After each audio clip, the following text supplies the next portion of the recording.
Busia County. Tuko hapa Mundika. Kwa bahati mbaya siku ya leo mchana saa kama saa saba na nusu hapo kumetokea ajali ambayo ni ajali tunaweza kusema kama ajali mbaya sana baina ya tanka ya mafuta na basi ya Tahmid ambayo ilikuwa inaenda Mombasa. Basi imechomeka vibaya sana. Kuna baadhi ya watu ambao wameweza kuokolewa wakiwa hali mbaya, wamepelekwa hospitali na wengine pia wamekufa. Nao pia tumeweza kuwaondoa. Kwa sasa hatujajua idadi maalum za wale ambao wamefariki wote, na pia hatujajua idadi maalum ya wale ambao wamepata majeraha. Lakini tutaweza kupata idadi hizo baada ya kuondoa hizi wreckage hapa kwa barabara. With us, we were brought 7 patients. 8 patients were survivors, and we had 2 casualties. So we have received 2 patients in Ward 4, that is the female ward. And out of these 2 patients, one of the patients had multiple facial injuries and has been taken to theatre for debridement, and the patient is now stable. The facial bruises, and also had bruises on the lower limbs. These are 14-year-old female patient who is also admitted on the ward. In our pediatric ward, we received 1 child who had a fracture dislocation of the right ankle. They're all stable. They've already been done the radiology x-rays to confirm the same. In Ward 5, which is our surgical ward, we received 3 patients. One of the patients had a fracture of the femur, that is the right hip, and then he also had a fracture of the tibiofibula, that is the lower part of the leg. So the second patient also had admitted in Ward 5, that is the surgical ward for the male patients, had soft injuries. Those are just bruises on the face and the lower limbs.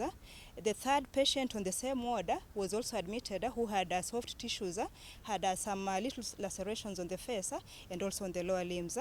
So we also had the co-driver who was involved, who was the co-driver to the Tahmid bus, had multiple injuries, and of note is that the patient suffered head injury. Although we've been able to stabilize the patient, but he's on referral. We want him to be taken to Moi Teaching and Referral Hospital for further investigations and further management by the neurosurgical team in MTRH.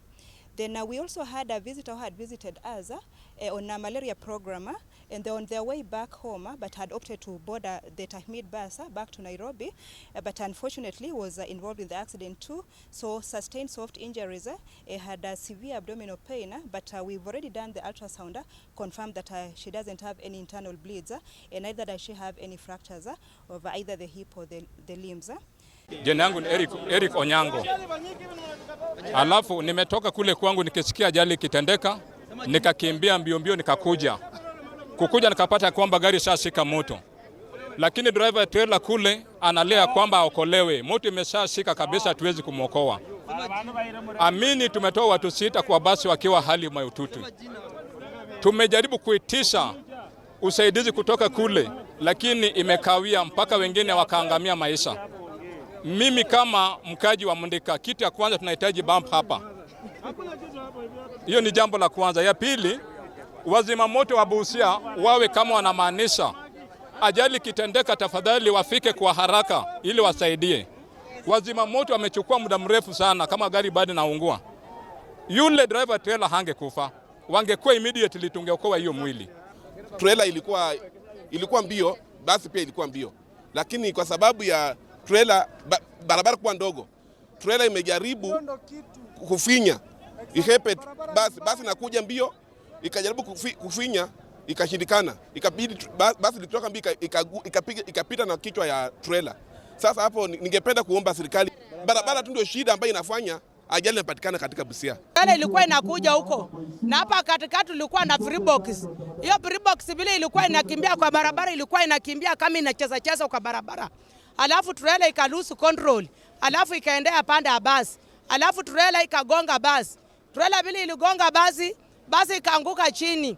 Watu vijana wenye walikuwako wakaanza kufurutu huko wa mama ndani ya basi. Wamama wengine akatoka. Tulikuwa na mama mmoja walikuwa anamponesha, wameshamtoa nje, tena anarudi ndani anasema anataka baga yake na mtoto. Na mtoto alikuwa amesharuka hako juu ya gari. Sasa sisi kama watu wa Busia sisi hatuna barabara. Barabara ni ndogo. Sisi tutafanya namna gani? Hapa mahali kwenye accident inafanyika.